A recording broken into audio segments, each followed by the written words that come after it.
Pelo sinal da Santa Cruz, livre-nos Deus, Nosso Senhor, dos nossos inimigos. Em nome do Pai, do Filho e do Espírito Santo. Amém. Meu Senhor e meu Deus, creio firmemente que estás aqui, que me vês e que me ouves. Adoro-te com profunda reverência. Peço-te perdão dos meus pecados e graça para fazer com fruto este tempo de oração. Minha Mãe Imaculada, São José, meu Pai, Senhor, anjos da minha guarda, intercedei por mim.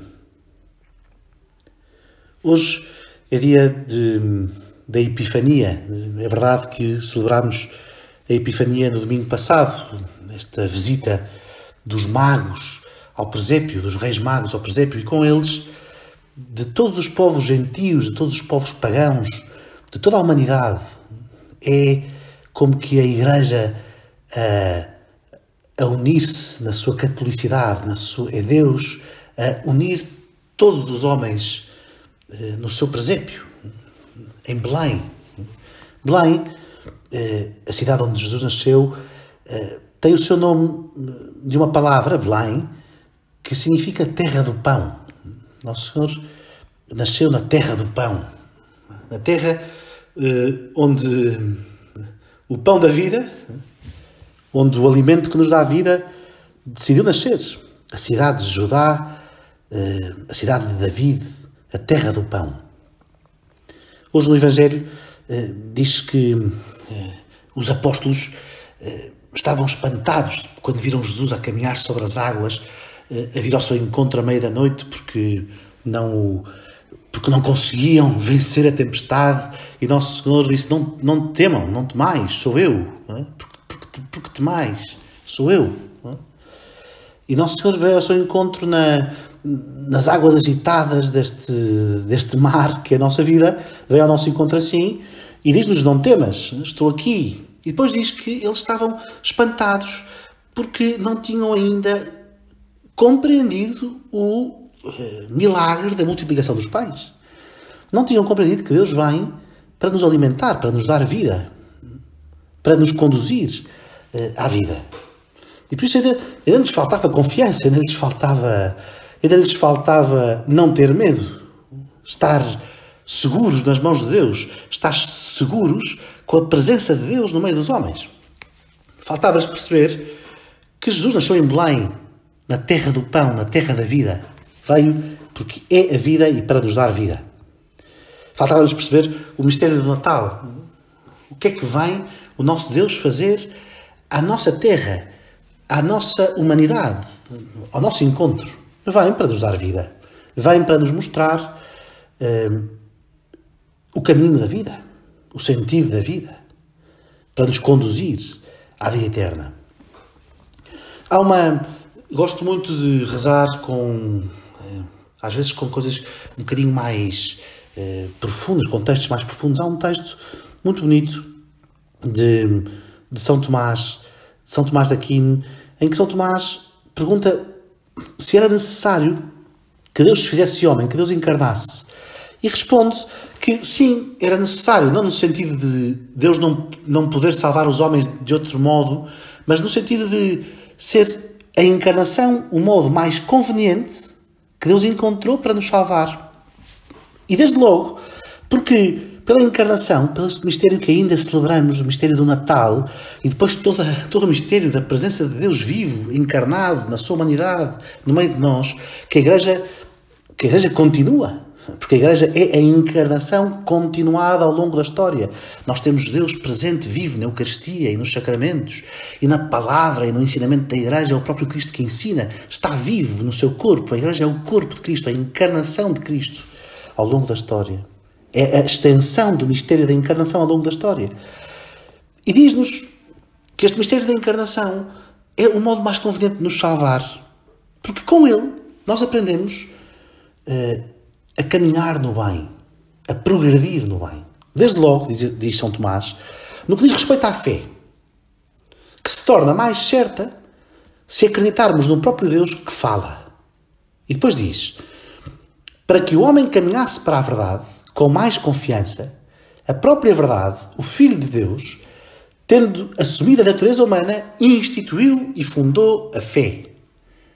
Reparem, meu Deus, tu, a própria verdade, tu, que és o Filho de Deus, assumiste a minha natureza, a natureza humana, para me vir falar, para que eu caminhe para a verdade. Por isso, no mar revolto de que hoje nos fala o Evangelho, nas tempestades deste mundo, nós temos a verdade a conduzir-nos. Em qualquer circunstância, qualquer tempestade, temos sempre um caminho para a verdade. Sabemos sempre qual o caminho. É Cristo. Qual o caminho? É a verdade. Porque a verdade se encarnou, porque a verdade se fez homem e veio conduzir-nos. Depois diz, também há um grande progresso quanto à esperança, que assim se eleva ao máximo. Nada foi tão necessário para levantar a nossa esperança do que nos ser mostrado o quanto Deus nos ama. E que indício mais manifesto disso do que se ter o Filho de Deus dignado associar-se à nossa natureza. Não só nos firma, nos sustenta, nos funda a vida na verdade, como nos anima a esperança ao máximo. Como é que podemos desanimar nós, que sabemos que somos infinitamente amados por Deus? Que sabemos quanto Deus nos quer e nos ama. Como é que podemos desanimar? Não, é que me aconteceu isto, é que aconteceu aquilo, é que o mundo está muito difícil, é que aconteceu aquela tragédia, e depois há esta pandemia, e depois aquela pessoa está doente, e depois eu também estou doente, e depois traiu-me o meu... Sei lá, tantos problemas que parecem clamar, parecem dizer-nos que tudo está mal, que a esperança é uma ilusão. E não é. Não é. Porque o Filho de Deus, para que nós saibamos quanto nos ama, se fez homem. E por isso eu tenho esperança. Eu caminho. Posso caminhar em qualquer circunstância, em qualquer tempestade. Não só sei o caminho, como sei que há caminho. Não é como o outro que dizia a frase do desespero. Há meta, mas não há caminho. Era um Kafka dizia isto. Há meta, mas não há caminho. Há caminho e há meta. A meta é a meta da esperança. E o caminho é o caminho que Cristo abriu e que nos dá esperança. Há meta, há meta. Há comunhão com Deus no fim. Há um bem infinito no princípio e no fim de todas as coisas. Não é uma ilusão. Não é uma ilusão. Obrigado, meu Deus. Depois continua São Tomás. Quanto à caridade, que progresso quanto à caridade, que é assim mais despertada. Que maior razão houve da vida do Senhor do que mostrar o seu amor por nós. Se éramos preguiçosos para amar, ao menos agora não o sejamos para retribuir o amor. Se somos tão amados, de repente percebemos que somos chamados a amar. E que o caminho é mesmo esse. Amar o amor, amar a Deus. E amar em Deus todas as coisas que Ele ama. Quando é difícil e quando há uma tempestade. Quando é prazenteiro e estamos todos sentados num piquenique agradável com o nosso Deus. Quando é fácil e quando é difícil. E tudo isto nos vem da terra do pão, de Belém de Judá, onde nasceu o Salvador. E tudo isso é o que nós vamos ver ao presépio neste dia da Epifania, neste tempo de Natal. Vamos ao presépio, cheios de alegria, alimentar-nos do Filho de Deus encarnado, do pão da vida.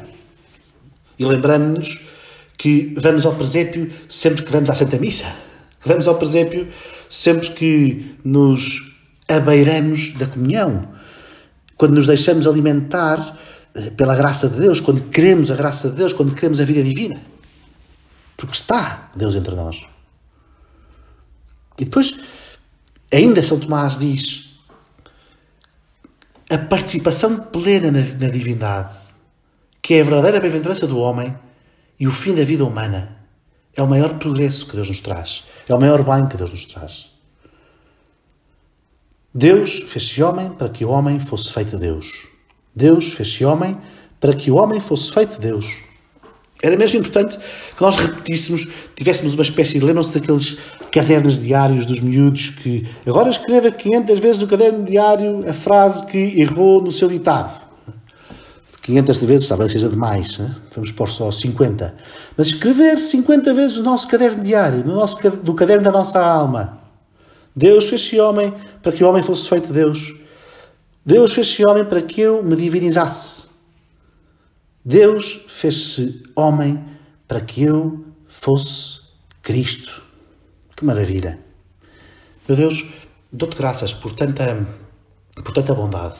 E não posso deixar de o fazer, e não posso deixar de agradecer à minha Mãe Santíssima, que disse sim ao mistério que me salva, que é a verdadeira terra do pão, que é a verdadeira cidade de Judá, de onde nasce o Salvador, e a São José, o guardião da cidade, que protegeu este menino e continua a protegê-lo, que protegeu este mistério e continua a protegê-lo, para que a verdade que dá esperança e que firma na caridade da nossa vida nos leve até à plena divinização, à plena participação na vida eterna no céu. Dou-te graças, meu Deus, pelos bons propósitos, afetos e inspirações que me comunicaste nesta meditação. Peço-te ajuda para os pôr em prática. Minha Mãe Imaculada, São José, meu Pai, Senhor, anjo da minha guarda, intercedei por mim.